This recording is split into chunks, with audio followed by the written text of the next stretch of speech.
세월 후에 이번 구조 작업은 민관군이 합동으로 벌이고 있습니다. 그런데 여기서 민이라고 일컬어지는 곳이 바로 언딘이라는 민간업체죠. 지금 실종자 가족들은 이 언딘의 구조 작업에 불만이 많습니다. 도대체 이 업체가 어떻게 독점적인 지위를 가지고 현장에 투입된 건지 이해할 수 없다고 말들을 합니다.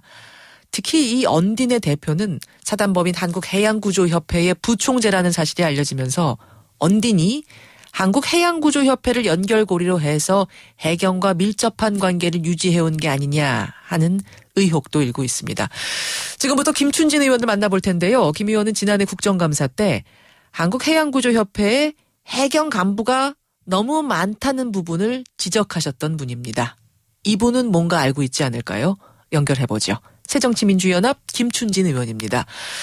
김 의원님 나와 계십니까? 네, 반갑습니다. 예, 그러니까 이번 구조 작업에 참여를 하는 곳이 해경, 해군, 해양구조협회 그리고 민간업체 언딘 이렇게 되는 건가요? 네, 그렇게 볼 수 있습니다. 그렇죠. 여기서 한국해양구조협회라는 곳은 도대체 어떤 성격의 어떤 곳입니까? 네, 지난 2011년 각종 해양 재난, 사고를 예방하고 해양 안전을 위해서 다양한 역할을 하는 목적으로 설립된 단체입니다. 예, 비영리 사단법인. 그런데 지난해 국정감사 당시 어떤 부분을 지적하셨냐면 해경에서 퇴직한 간부들이 한국해양구조협회에 대거 취업을 했다더라. 이 문제 제기를 하셨죠? 네, 그렇습니다. 그럼 구체적으로 어떤 문제 제기인가요? 해양구조협회는 이제 무엇보다도 전문성이 요구됩니다. 예. 그러나 해경 퇴직자들의 재취업 공간으로 전락할 경우에 특히 이제 전문성, 독립성이 훼손될 우려가 있다. 이렇게 판단해서 질의했던 것입니다. 어느 정도나 대거 취업을 해 있던가요? 상근으로 있는 사람이 2명, 예. 비상근으로 4명인데 이 당시에 거의 80%에 해당하는 사람들이 사무국장 중에 해경 출신으로 채워져 있었습니다. 그렇군요. 그렇게 지난 국감에서는 낙하산 인사까지만 지적을 하신 거예요. 그러니까 이런 식으로 낙하산 인사가 오면 혹시 전문성이 떨어지진 않겠는가라는 우려까지를 하셨던 건데. 네, 그렇습니다.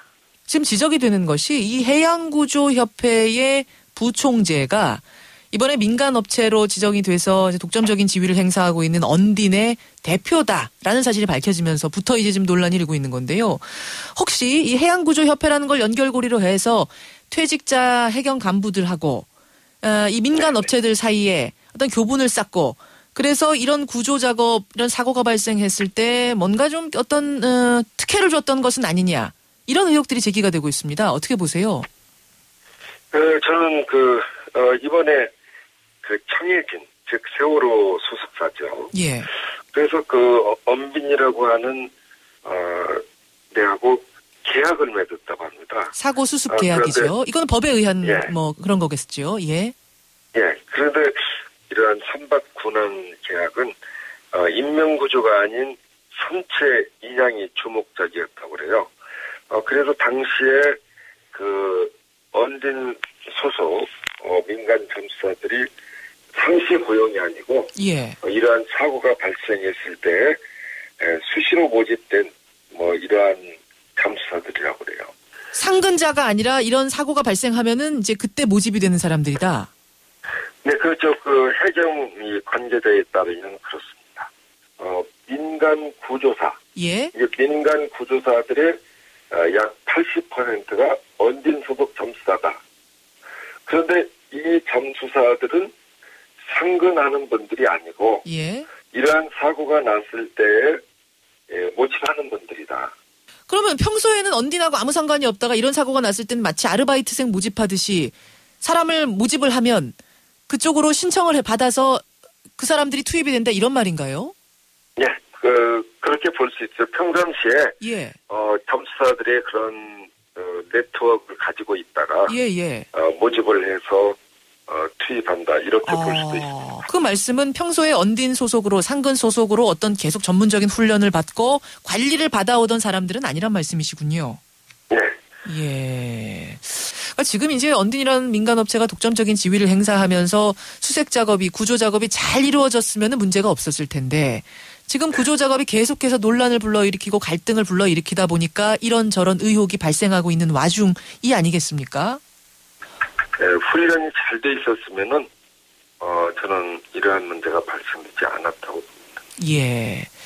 이런 구조 작업에, 해상 구조 작업에 민관군이 합동으로 참여하는 거는 이게 법으로 규정이 된 거라면서요? 순환구조법에 의해서 예. 바로 이분들이 구조를 할 수 있는 그러한 단체로서 인정이 된 거죠. 예. 그때부터 이제 민간이 참여할 수 있는 어떤 근거가 생긴 거죠? 네. 예. 그럼 민간업체를 제대로 잘 선정하는 게 관건일 텐데 만약 투명하게 선정하는 시스템이 제대로 담보되지 않는다면 이번과 같은 잡음, 이게 선정을 잘한 거냐 못한 거냐 뭐 이런 잡음이 계속될 수 있겠네요. 저도 그렇게 볼 수 있다고 봅니다. 다소 전문성이 이제 떨어지는 분들이 여기에 상층부를 차지하고 있는 맡고 부분. 있다 해양구조협회의 상층부를 말씀하시는 거죠? 하면은 역시 문제가 된다고 봅니다. 예. 그렇게 되면서 이제 투명하게 업체 선정도 이루어지지 않는 부분, 관리도 잘 안 되는 부분, 이런 부분들이 문제가 생긴다는 말씀이시군요. 네. 예. 새정치민주연합 김춘진 의원 지금 만나고 있습니다. 어제 그 여객선의 증축에 대해서 지적을 하셨어요. 네. 예.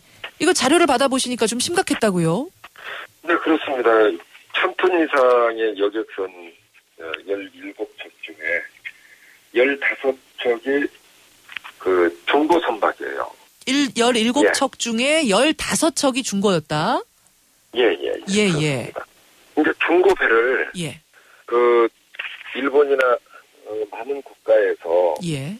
여객선의 그 수명을 20년 이하로 이렇게 사용하게 하는 국가들이 많이 있습니다. 예, 그런 예. 국가에서는 이러한 여객선을 오래 사용할 수가 없겠죠. 규제가 엄격한 국가의 선박, 중고 선박을 우리가 갖다 쓰는 거군요. 예, 새로 배를 만드는 것보다는 경제적이기 때문에 예. 그러한 배들이 많이 들어왔다. 그렇군요. 이렇게 추정해 볼 수 있습니다. 중고를 들여다가 그냥 쓰는 것도 아니고 거기서 한 번 더 개조, 증축.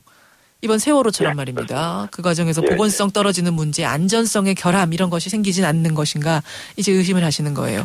근데 제가 알기로는 저는 이제 법이 20년까지로 우리나라도 알고 있었는데 이게 언제 30년으로 늘었습니까?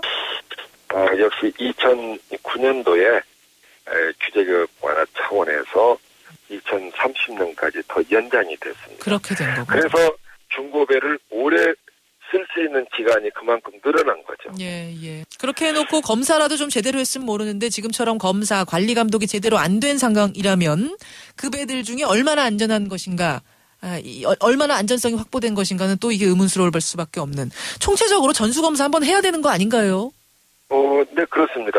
예, 특히 이제 이렇게 그 개조를 해서 예를 들면은 이제 계속 그 카페리호 아무호에서는 2013년 이제 개조를 해서 탑승 인원이 335명에서 무려 855명으로 155% 이상 밀림되고 있습니다. 예.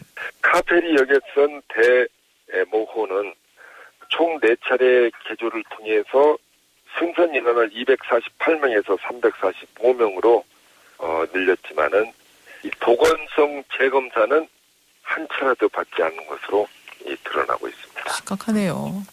전수검사는 꼭 필요하다고 봅니다. 지금 시점에서. 왜냐하면 이 배를 이 두 척 중에 한 척은 이 개조를 해서 여객 인원을 많이 늘렸기 때문에 예. 여기에 대한 이 철저한 조사가 저는 필요하다. 뭐 제2의 세월호 같은 참사는 다시 벌어져서는 안 됩니다. 그걸 막기 위해서라도 지금이라도 총 전수검사에 들어가야 하는 게 아닌가 이런 생각이 저도 드네요. 여기까지 듣겠습니다. 김 의원님 고맙습니다. 네, 감사합니다. 새정치민주연합 김춘진 의원이었습니다.